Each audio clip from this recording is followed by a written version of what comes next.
স্বভাব দ্বিমুখী হয়। প্রায়টা মানুষের, অধিকাংশ মানুষের স্বভাব দ্বিমুখী হয়, দুই রকম হয়ে থাকে। এক শ্রেণীর মানুষ আছে বাড়ির ভিতরে যখন ঢোকে, পুরুষ, কিছু পুরুষ আছে বাড়ি যখন যায় তখন একেবারে রয়্যাল বেঙ্গল টাইগার, বৌতি টাকাতে সাহস পায় না, ছেলে মেয়ে ভয়তে সব সিটি ভিটে এদিক ওদিক চলে যায়, বাঘের মতো ঢোকে, আছে না? আবার বাইরে যখন যায়, চার দোকানে যায়, পোলা পালে থাপড়ায়, সে সময় জব দিতে পারে না। এরকম বাহাদুর আছে না? কিছু কিছু লোক আছে বাহিরে যখন যায়, বাইরের মানুষে তার দিকে তাকাইতে সাহস পায় না, বাঘের মতো চলাফেরা করে, এত গাম্ভীর্য নিয়ে। আবার বাড়ি গেলে বৌতি চাপড়ায়, সে সময় ভিড়িও কথা করতে পারে না, আছে না? নাই? কিছু লোক আছে বাইরে চার দোকানে যখন বসে, কে কি খাবা খাও, কে কি খাবা খাও, মিষ্টির দোকানে যে একের পর এক ডাকি ডেকে 3,000, 5,000, 10,000 টাকা মিষ্টির দোকানে উড়ে ফেলে। অথচ বাড়ি আব্বা ওষুধের টাকা চালি, সে সময় তোমার আর ছাল পান নাই। মাছ কিনতে গেলে টাকা থাকে না, বাড়ির বাজার ঘাটে টাকা থাকে না, এইরকম দ্বিমুখী স্বভাব থাকে। তো আয়েশা নবী আলাইহিস সালামের বাইরের অবস্থাটা আমরা জানি, বাইরে হুজুর কেমন সেটা তো প্রশংসার শেষ নাই, বাইরেরটা জানি, কিন্তু ঘরোয়া অবস্থা কেমন এটা তোমার সাথে ভালো কেউ জানে না। তো বাইরেরটা এবং ভিতরেরটা তবু উভয়টা তুমি জানো, নবীর সাথে সফরও করেছো তুমি, বাহিরেও গিয়েছো, ভিতরেও জানো। কাজেই নবী পাকের সলিড সত্য চরিত্র যদি জানতে হয় তাহলে তোমার কাছ থেকে জানতে হবে। তুমি বলো মা কেমন ছিল? সিদ্দিকা আয়েশা বলতেছেন, ইয়া আমিরুল মুমিনিন আলা তাকরাউল কুরআন, খলিফাতুল মুসলিমিন, আপনি কোরআন শরীফ পড়েন না?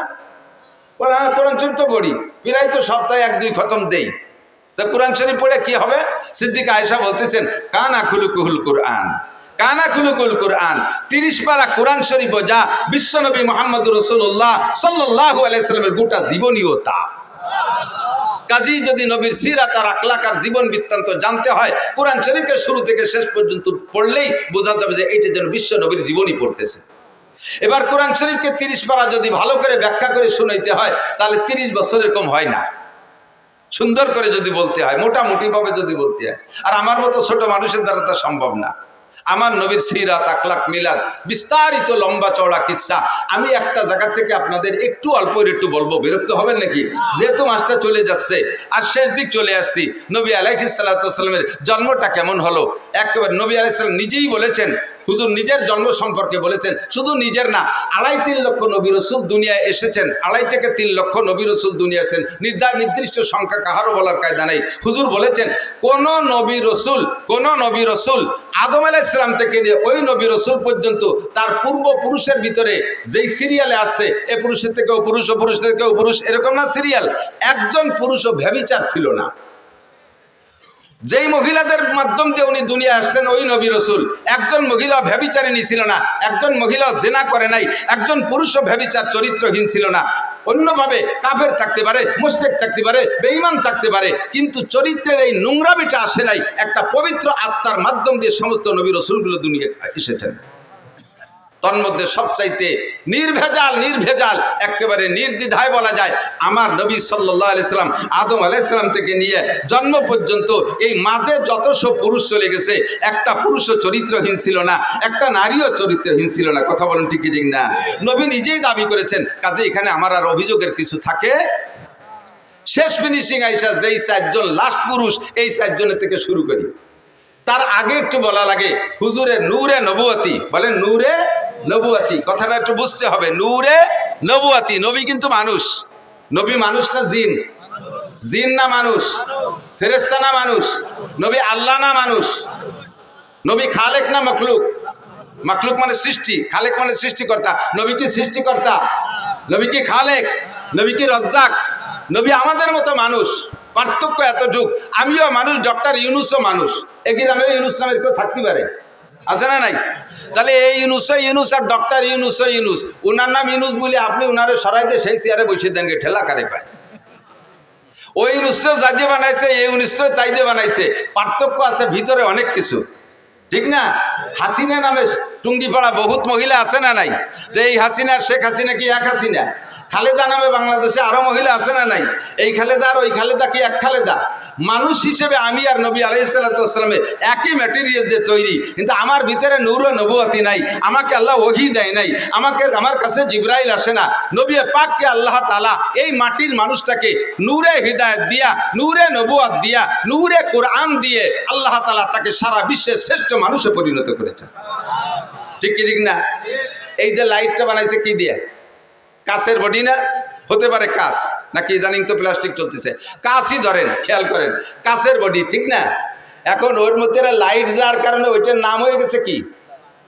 এই যে কাঁচ দিয়ে বানানো যে রডের মতো, এটার নাম কি? কাঁচ না লাইট? কাঁচ না লাইট? টিউবলাইট না?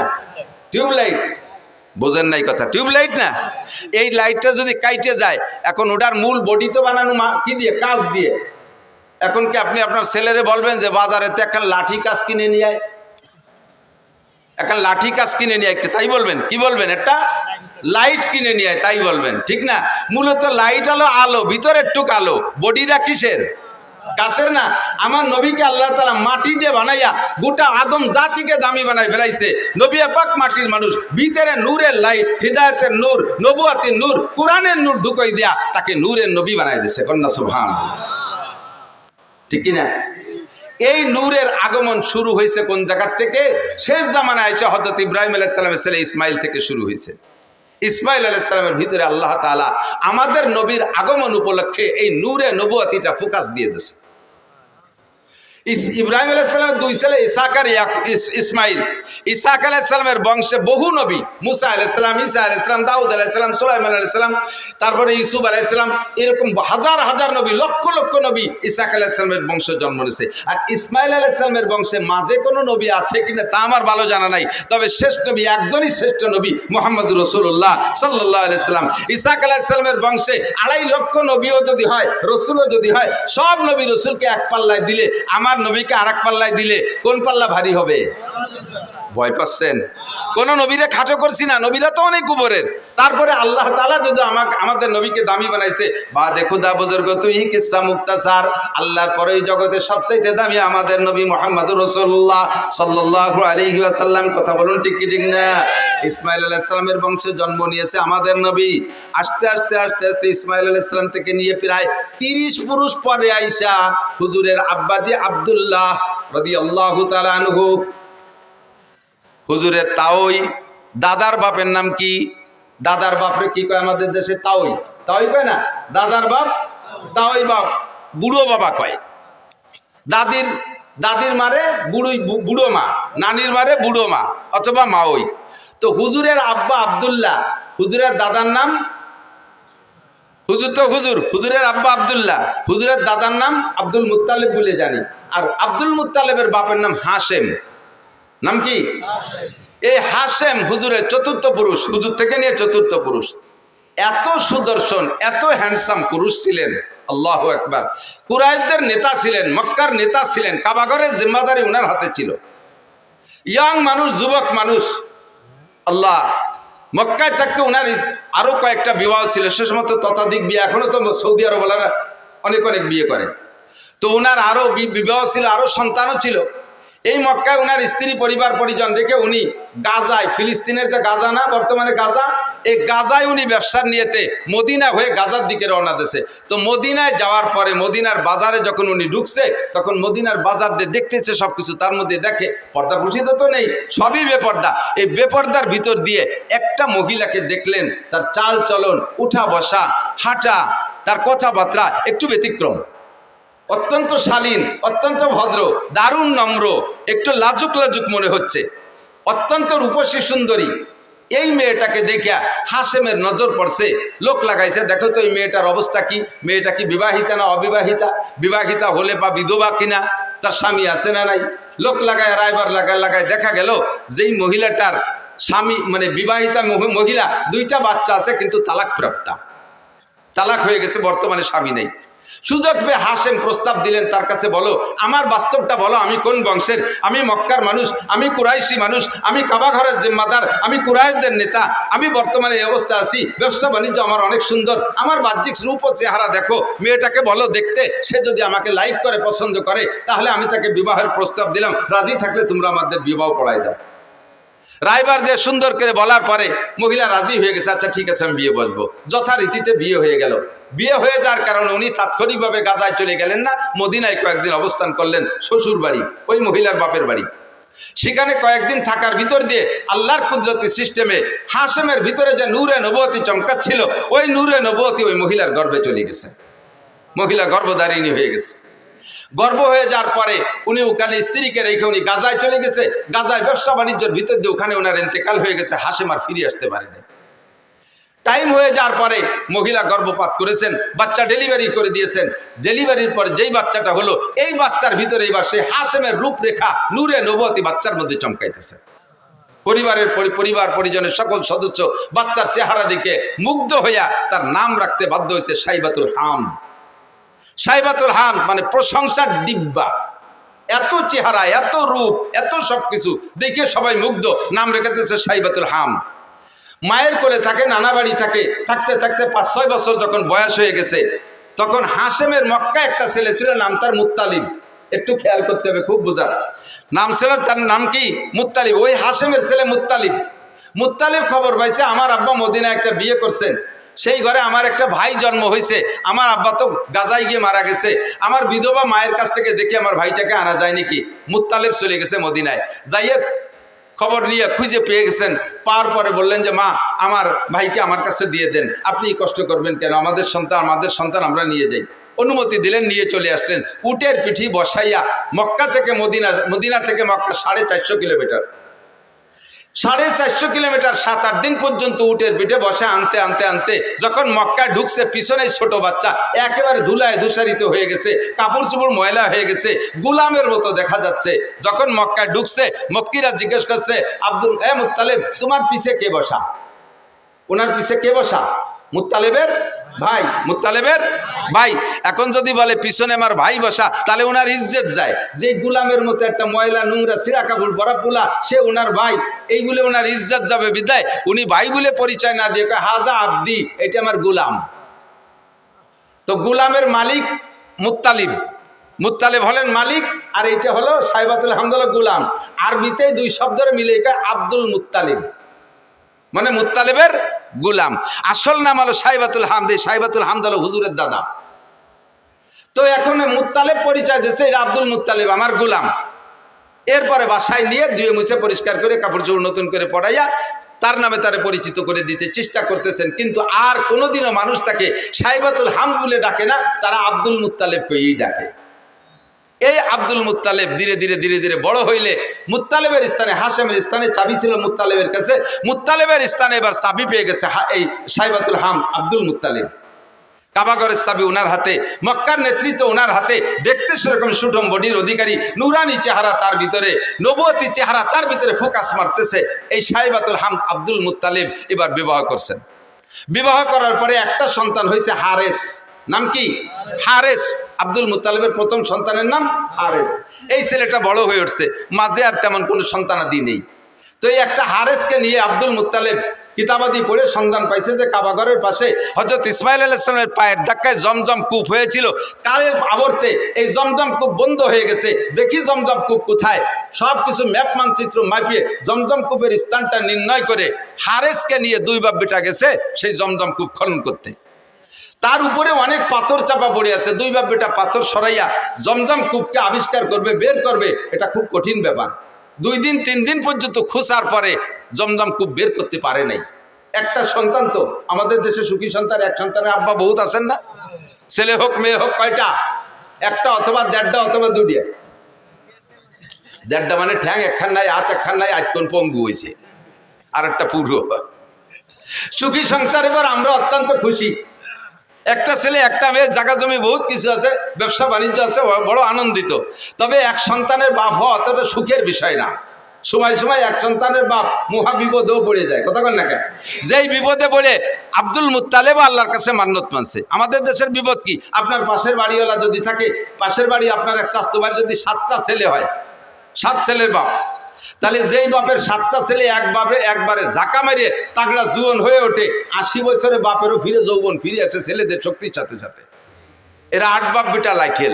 আর আপনারা সুখী সংসার 2 বাপ বেটা, সুখী সংসার 2 বাপ বেটা, আর ছেলে মেয়ে নেন নাই। আর উনরা 8 বাপ বেটা, আটখানিক জায়গা নিয়ে পাশের বাড়ি এলাকার সাথে যদি গন্ডগোল লেগে যায়, 2 বাপ বেটা 8 বাপ বেটার সাথে যদি লাগে যায়, এই সুখী সংসার ওই 8 বাপ বেটার সাথে অসুখী সংসারের সাথে যদি পিঠে পিঠি লাগে, মায়ের কারা খাবে? সুখী সংসার মায়ের খেয়ে শুয়ে যাবে না, কথা কয় না? 2 বাপ বেটারে বাল হইয়া 8 বাপ বেটা একেবারে দোড়া চাপের মতো টান টান রাস্তায় শুয়াই থিছে, পুরো মারি ফেলে নাই, মরে নাই। তো বুড়ো এই 80 বছর বয়সে সুখী সংসারের বুড়ো মায়ের খাইয়ে টান টান হইয়া এখন লম্বা লম্বা হাই সারের গা। আর যদি 2 সাইডে থাকতো তাহলে এরকম জোড়া বাড়ি খাতাম না, আর 2 সাইডে থাকলি জোড়া বাড়ি খাইতাম না। বসছে কোন সময়? যে সময় ওনার পার্স পাতি সব শেষ। আর হাজারো চেষ্টা করলে 2 সাইডের বাপ হওয়া সম্ভব, আল্লাহ যদি দেয় সেটা তার ব্যাপার। অসময় আছে তুমি সুখী সংসারে দুঃখী সংসারে অনুভব করতে পারছো। হারেস সাইবাতুল হামদ আব্দুল মুত্তালেব সময় মতোই বুঝে ফেলাইছে যে আমার এই এক সন্তান দিয়ে জমজম খুব খুঁজতে পারলাম না, যদি এরকম 8 বাপ বেটার সাথে কাজে ডাঙ্গে লাগিয়েই যায় তাহলে তো মায়ের খাইয়ে আসতে হবে। সাথে সাথে কাবা ঘরে গিলাফ ধরে মান্নত করছে, আল্লাহ যদি তুমি আমার 10টা পুত্র সন্তান দাও, যদি 10টা পুত্র সন্তান দাও, তাহলে একটা সন্তানকে আমি তোমার রাস্তায় এই কাবা ঘরের পাশে জবাই করে দেবো, কুরবানি দেবো। কি এই সামান্যতের মান্যত চিনতে হতে পারেন? ওনার জন্য এই মান্যত পুরো করা ওয়াজিব, কিন্তু এমন মান্যত যদি এই সমাজে কেউ করেন, এই মান্যত পুরো করা ওয়াজিব না। অনেকে মানে, মারা, বিশেষ করে মারা মান্যত মানে সন্তান যদি অসুস্থ হয়ে পড়ে, আল্লাহ যদি তুমি আমার বাবারে বাঁচাও, আল্লাহ আমার বাবার রোগ আমারে দিয়ে আমার বাবারে সুস্থ করে, এরকম করে মারা। নিজের রোগ বাবার সন্তানের রোগ আমারে দিয়ে আমার বাবারে বাঁচাও, আমার হায়াত তারে দিয়ে আমার বাবারে বাঁচাও, যদি আমার বাবা বেঁচে যায়, আমার সন্তান যদি বেঁচে যায়, তাহলে আমি জীবিত অবস্থায় 7 দিন কবরে থাকবো।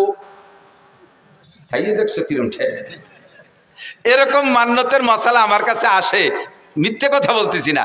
এই কত যে আসে মাঝে মাঝে উদ্ভট মানে এই মান্যতের কথা। একজনে মান্যত মানছে, হুজুর আমি নিয়ত করছি কাবা ঘরে একটা হেরিকেন দেব। কাবা ঘরে গেছি মানে হেরিকেন লাগাই কোন জায়গা?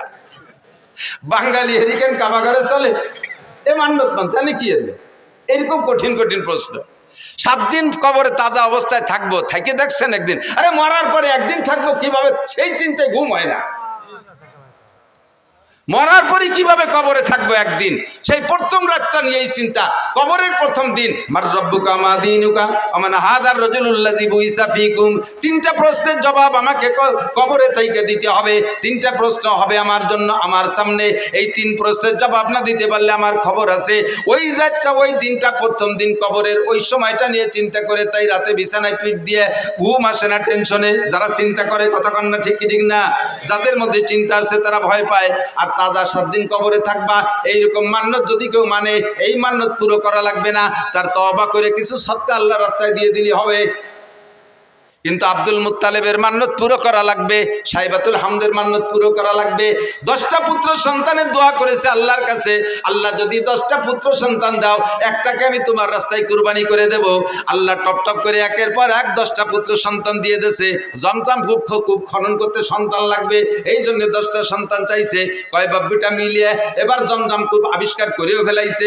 এখন সন্তানকে কুরবানি দাও, কোনটারে কুরবানি দেবে? ভাগ্যক্রমে আস্তে আস্তে 10 নম্বর সন্তান আব্দুল্লাহর ভিতরে, ওই সাইবাতুল হামদের মধ্য থেকে এতদিন অন্য কোন সন্তানের ভিতরে প্রকাশ পায় নাই, আব্দুল্লাহর ভিতরে নূরে নবুয়তি চমকাইছে। 10টার ভিতরে এবার যেটা সবচাইতে সুদর্শন চেহারাওয়ালা, তারে কি হাতে ধরে জবাই দিতে মনে কয়? চাইতেছে যে ঘুরে ফিরে অন্য একটারে, যেটা বুসা টুসা একটু কালা টালা আছে, ওর একটারে মারি দিয়েছে মান্যত পুরো করে। কিন্তু তবুও তো সন্তান, তবুও কোনোভাবে কি আব্বা জবাই দেওয়া সম্ভব? কিন্তু মান্যত করছে, আল্লাহর ওয়াদা পূরণ করতেই হবে। এখন কারে জবাই দেবে কোনো নির্ধারিত করে না যে 8 নম্বর ডানা, 6 নম্বর ডানা, 1 নম্বর ডানা, 10 নম্বর ডা। কাজেই একটারে বের করতে লটারি লাগবে। এবার একের থেকে হারেস থেকে নিয়ে লটারি করা শুরু করছে। যে কয়বার লটারি করছে 3 বার, প্রত্যেকবার আব্দুল্লাহর নাম আসে। যেটারে সবচেয়ে ভালোবাসে, যারে বাঁচায় রাখার জন্য লটারির পদ্ধতিতে গেলেন, সেইটার নামই আসে বারবার। তো যেহেতু 3-4 বার বা প্রত্যেকবার লটারিতে ওই একই নামে আসে, এখন তারে তার বাঁচানোর উপায় নেই। তো বাবা জামা কাপড় পরে রেডিও, তোমারে জবাই দিই। আল্লাহর হুকুম, আল্লাহর মান্যত পুরো করতে হবে। বাস্তব কাজেই ছেলেও কোনো দ্বিমত না করে জি আব্বা চলেন যাই, ছেলেকে নিয়ে গোটগাট করে রওনা দিছে, কাবার পাশে নিয়ে তো জবাই করবে। তো আব্দুল্লাহর বোন, একেবারে উনার মায়ের পেটের যে বোনটা, এই বোনটা বারবার কাঁদতেছে, আব্বা তুমি দরকারে আমারে জবাই দাও, আমার ওই ভাইটারে জবাই দিও না। ও ভাইয়ের মধ্যে কিছু না কিছু আছে, ভাইয়ের ভিতরে অন্য কিছু থাকতে পারে। ভাইয়ের যে চেহারা, আব্বা হাজার হাজার মানুষ তার পাগল, তুমি আমার ভাইরে জবাই না দিয়ে আমারে জবাই দাও। বুনে কাঁদতেছে। মা সেটা তো আসলো না লটারিতে, তোর নামও তো লটারিতে নিয়ে দেখলেন, তাও তো আসে না, কি করবো? তখন আব্বা একটা পদ্ধতি অবলম্বন করেন, যদি এসে যায় ভাগ্য পরিবর্তন হয়েও যেতে পারে। 10টা উটের সাথে আর আমার ভাই আব্দুল্লাহর সাথে একটা লটারি টানেন। 10টা উট আর আব্দুল্লাহ, দুইজনের মধ্যে লটারি টানেন। সেই সময় একজন মানুষকে যদি কেউকে যদি কেউ হত্যা করতো, একজন মানুষের জীবনের বিচার 10টা উট। সেই জন্য 10 উটের সাথে লটারি টানতে বলছে। তো 10 উটে লটারি টানছে, এ জায়গায় 10 উটের নামে লটারি আসে নাই, আব্দুল্লাহর নামে শিখেছে। কাব্বা তাহলে 20টায় টানেন, 20টে টানছে, তা আব্দুল্লাহর নাম। 30টায় টানেন, তা আব্দুল্লাহর নাম। 40টায় টানেন, তা আব্দুল্লাহর নাম। 90টায় টানেন, তাও আব্দুল্লাহর নাম। কয় যে মা আর বাঁচানো গেল না, আর কত টানবো? কয় যে আব্বা আর শেষবারের মতো 100 উটির সাথে একটা টান দিয়ে দেন। একদিকে 100 উট, আরেকদিকে আব্দুল্লাহ। এই 100 উট আর আব্দুল্লাহর ভিতরে লটারি টানলে এবার 100 উটের নামে লটারি আসছে, আব্দুল্লাহ বাইসে গেছে। বলেন আল্লাহু আকবার। আল্লাহ নবী আলাইহিস সালামকে আল্লাহ তাআলা দুনিয়া আনতেছেন। সবাই টাকা দেন যাবে না, আর দোয়াই দেখছো, গাই দোয়াইছো কোনোদিন? না ফানাইয়ে দোয়ানো যায়, দইরে টান দিলি বান ছিঁড়ে যায়, দুধ বাইরে।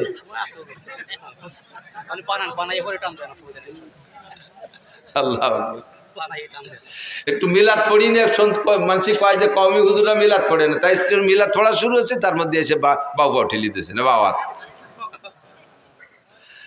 আর অল্প একটু পড়িয়ে তারপরে জায়গায় চলে যাবেন ইনশাআল্লাহ।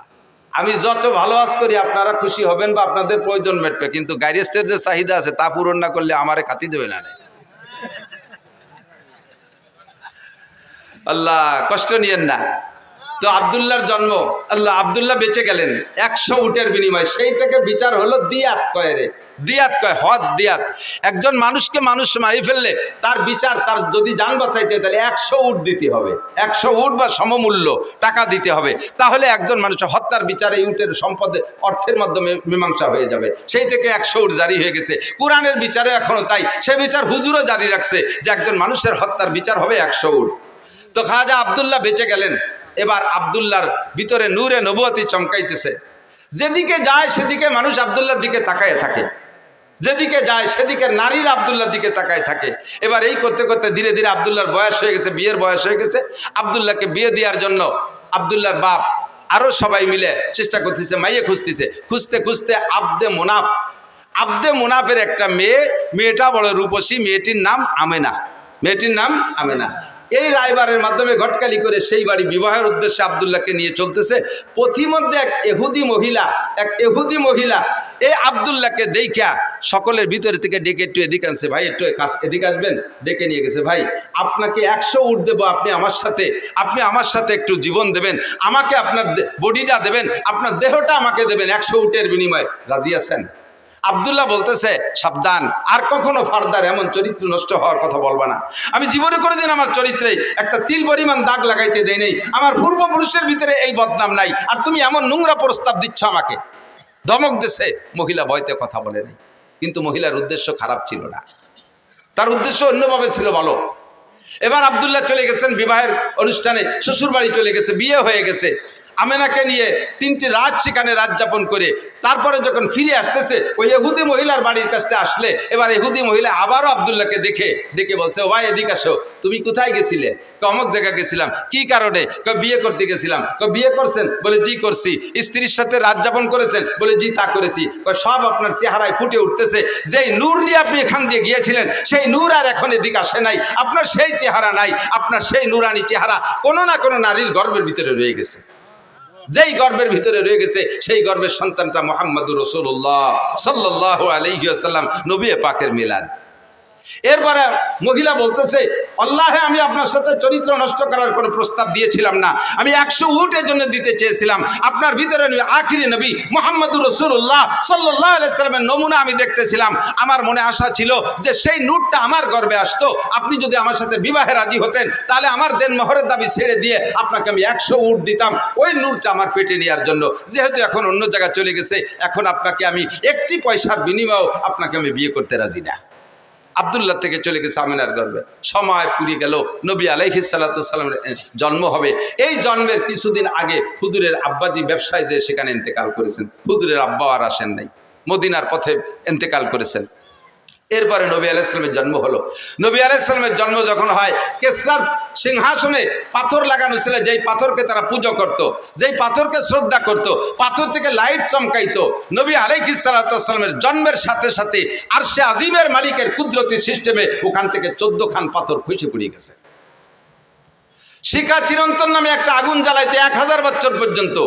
নবী আলাইহিস সালামের জন্মের সাথে সাথে এই 1000 বছরের যে শিখা চিরন্তন, যাকে অমুসলমানরা পূজা করত, ধম করে সঙ্গে সঙ্গে নিভে গেছে। আল্লাহু আকবার। আমার নবীর জন্ম হলো দুনিয়ায়, আসমান জমিন সব সুরভিত হলো, ফেরেশতারা নারায়ে তাকবীর দিচ্ছে, জিন্দা যারা টের পাইছে তারা সন্তুষ্ট খুশি হচ্ছে। এভাবে বিভিন্নভাবে নবী আলাইহিস সালাতু ওয়াস সালামের যে ভবিষ্যৎ উজ্জ্বল হবে এটা অনেকেই টের পাচ্ছে, বিশেষ করে ইহুদি আর নাসারারা। লম্বা কিসসা সবটুক বলা যাবে না। নবীর জন্ম হয়ে গেল। নবী আলাইহিস সালাম মায়ের গর্ভে যতদিন ছিলেন, আরে ভাই খেয়াল করেন, মায়ের গর্ভে থাকলে বাচ্চা মাতৃ গর্ভে থাকা অবস্থায় মায়ের একটু বিরক্ত লাগে না? নবী আলাইহিস সালামের মা কখনো বিরক্ত বোধ করেন নাই। এবং জন্মের পরে জন্মের সময় সব নারীদের রক্তক্ষরণ হয়। আমার নবীর জন্মের পরে নবীর মায়ের পেট থেকে কোনো রক্তক্ষরণ হয় না, কোনো নিফাসের রক্ত হয় নাই। বাচ্চাকে মায়ের পেট থেকে নাড়ি কেটে পৃথক করা লাগে। নবী আলাইহিস সালাম নাড়ি কাটা অবস্থায় জন্ম নিয়েছেন। বাচ্চারা একটু বড় হওয়ার পরে 6-7 বছরের ভিতরে খাতনা করাইতে হয়। কয় বছরের ভিতরে? 6 থেকে 7 বছরের মধ্যে খাতনা। আসলে বয়স কোনো লিমিটেড না, নিয়ম হলো পুত্র সন্তানদেরকে আমাদের মুসলমানদের সুন্নত হলো খাতনা করানো, ইব্রাহিম আলাইহিস সালামের সুন্নত। তা খাতনা করাইতে কোন বয়সে? মানুষের সামনে বাচ্চাটার প্যান্ট খুলতে গেলে, পরনের কাপড় খুলতে গেলে যখন লজ্জা বোধ করে, তার সেই লজ্জার টাইমের ভিতরে তারে খাতনা করাই দিতে হয়। তো লজ্জা বোঝে কোন সময়? 2-3 বছরের লজ্জা বোঝে, 3-4 বছরের লজ্জা বোঝে, 5 থেকে 6-7-এর ভিতরে সে লজ্জা বোঝে। মানুষের সামনে এবার প্যান্ট খুলতে গেলে, আমার ছেলেরে নিয়ে গেছে নদীর ঘাটে গোসল করতে, যে বললাম আব্বু তোমার শুকনো প্যান্টটা খুলিয়ে গোসল করো, সে সময় তার 6-7 বছর বয়স। ওরা আমি খোলার জন্য চেষ্টা, তুই চিবিয়ে দূরে যা, না আমি বলবো না, আঞ্চির মধ্যে একটা হবো না। বুঝলাম যে ওর মুসলমানি দেওয়ার বয়স হয়েছে। এই বয়সের মধ্যে মুসলমানি দিতে হয়। যদি মশালা এইটাই হয় যে মানুষের সামনে শরমগা বের করতে যখন লজ্জা পায় ওই সময় তারে খতনা দিয়ে দিতে হয়, তাহলে আমাদের দেশের বর্তমান ছেলেদেরকে 20-22 বছরও মুসলমানি দেওয়া যায় না। কারণ 5-7 জন গোল হয়ে দাঁড়াইয়ে সেন্টে নিয়ে দাঁড়ায় পেশাব করে, একে অপরের শরমগা দেখে একটুও লজ্জা পায় না। রাস্তার পাশে দাঁড়াইয়ে চেন টানি দিয়ে আশাইল বাগান ভিজে দিচ্ছে, সেচ দিয়ে দিচ্ছে, একটুও লজ্জা পায় না। কাজেই তাদের আর মুসলমানের বয়স এখনো পর্যন্ত হয় না, তাই নাকি? আমার নবীকে কোন দুনিয়ার মানুষের সামনে তার শরমগা খুলবে না, বিদায় আল্লাহ তাআলা তাকে জন্ম থেকেই এটা হেফাজত করেছে। জন্মসূত্রে নবী খাতনা করা অবস্থায় জন্ম নিয়েছেন। যদি কেউ জন্মসূত্রে কোনো বাচ্চা খাতনা অবস্থায় জন্ম নেয়, আমাকে দেশে পিরির সুন্নত হয়েছে। কোনো পিরির কোনো সুন্নত আছে? এটা কার সুন্নাত? নবীর সুন্নাত। নবী এইভাবে জন্ম নিয়েছিলেন, তোমার বাচ্চাটা সেভাবে জন্ম নিয়েছে। এটা বড় ভাগ্যবান সন্তান হতে পারে, একটু শুকর আদায় করি আলহামদুলিল্লাহ। আল্লাহু আকবার। এরপরে ধীরে ধীরে নবী বড় হইলেন। নবী পাক সাল্লাল্লাহু আলাইহি সাল্লাম যখন 3 মাস বয়স, সেই সময় ওই দেশের নারীদের প্রথা ছিল নিজেদের সন্তানদের দুধ নিজেরা খাওয়াইতো না, অন্য মহিলাকে পয়সা দিয়ে তাকে দিয়ে দুধ খাওয়াইতো। তো হুজুরের আব্বা নেই, হুজুরের গার্জিয়ান হুজুরের দাদা সাইবাতুল হামদ আব্দুল মুত্তালিব, হুজুরের চাচা খাজা আবু তালেব। ইসের থেকে তায়েব থেকে কবিলায় বনি সাদ থেকে তায়েব থেকে এবছর গিয়েছি আলহামদুলিল্লাহ, হজের পরে উমরায় গিয়েছিলাম, আগে পরে কখনো যাইতে সুযোগ পাইনি। কবিলায় বনি সাদ হালিমা সাদিয়ার বাড়ি দেখতে গেছিলাম, ঘরবাড়ি নাই সে জায়গা, কিছু পাথর দিয়ে একটু নমুনা বানায় রাখছে যে এখানে হালিমা সাদিয়ার বাড়ি ছিল, ওর পাশেই কবিলায় বনি সাদ আছে, যেই বংশের মেয়ে উনি। তো দুর্বল গরিব মানুষ, একটা দুর্বল উট নিয়ে গেছে, হাঁটতে পারে নাই, উটেরও স্তন শুকোয় গেছে, উটের বাচ্চাও তার মায়ের দুধ পায় না, আর হালিমা সাদিও না খাওয়ার কারণে নিজের স্তন শুকোয় গেছে, ওনার একটা বাচ্চা আব্দুল্লাহ সেও দুধ পায় না। এমতো অবস্থায় গেছে মদিনা মক্কায় একটা বাচ্চাকে কিনে এনে কিছু পয়সার বিনিময়ে তার একটু দুধ খাওয়াবে। হালিমার এই শারীরিক অবস্থা দেখা কোনো পয়সাওয়ালার বা ধনী মানুষ যারা, তারা কেউ নারে বাচ্চা দেয়নি, কেউ নাকে বাচ্চা দেয়নি, একেবারে খালি হাত, অন্যরা সবাই ধনী গণী দেখে দেখে নিয়ে গেছে। আল্লাহ একবার। আর হালিমাকে কেউ দেয় নেই। লাস্টে হালিমা তার স্বামীকে বলতেছে একেবারে খালি হাতে চলে যাওয়াটা অপমানই মনে হচ্ছে, আর ওই বাচ্চাটাও এতিম বলে তারও কেউ নেই পয়সা দিতে পারবে না, আমরাও যে অবস্থা বাচ্চাটারও সে অবস্থা, এই অভাবের মধ্যে দিয়ে ওইটি নিয়ে যাই কেমন হয়। স্বামী একমত হলেন, ঠিক আছে নিয়ে যাও, ওইটি নিয়ে চলো। সেই বাচ্চাটা মোহাম্মদ রসুল্লাহকে খাজা আব্দুল মুত্তালিবের সাথে কন্ট্যাক্ট করে নিয়ে রওনা দিছে, নিয়ে মানে কোলে নেছে, কোলে নেওয়ার সাথে সাথে হালিমার শুকনো দেহের ভিতরে, তার শুকনো স্তনের ভিতরে একেবারে থম ধরে দুধে ভরপুর হয়ে গেছে। বাচ্চাও খাইছে, নিজের বাচ্চাও খাইছে আব্দুল্লাহ, আর নবী পাকও পেট পুরে দুধ পান করছেন। এর আগে